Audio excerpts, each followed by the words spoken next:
नहीं, पूरे टोटल आप ऐसे बोल सकते हैं, लेकिन आप पर्सनल में देखिए, प्रत्येक व्यक्ति क्या धर्म से चल रहा है? गरीबी है लेकिन 100 रुपया की शराब पी के आ रहा है। परिवार में बड़ी समस्याएं लेकिन वो व्यभिचार प्रवृत्ति से युक्त है, वो हिंसा प्रवृत्ति से युक्त है, वो गलत आचरण करता है, तो इसका दंड तो भोगना ही पड़ेगा ना।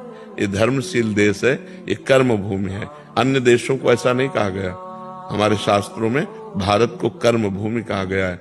अब ये विचार प्रवृत्ति कैसी फैल रही है, बॉयफ्रेंड गर्लफ्रेंड, ये कौन पवित्रता का आचरण धारण कर रहा है? सब मनमानी आचरण धारण कर रहे हैं, तो फिर उनको किसी न किसी विधान से अपने कर्म का फल तो भोगना पड़ेगा। तो कर्म भोग इसी में आता है कि दुख है, दरिद्रता है, विपत्ति है और डिप्रेशन है, इसी में तो दुख आता है। तो दुख ही पाप का मार्जन करता है। तो इसलिए अब देखो पाप परायण कितने लोग हैं, हजारों लाखों पशु काट के लोग खाते होंगे, लाखों की संख्या में खाते होंगे, तो क्या ये पाप कर्म नहीं है? क्या उसका दंड नहीं भोगना पड़ेगा?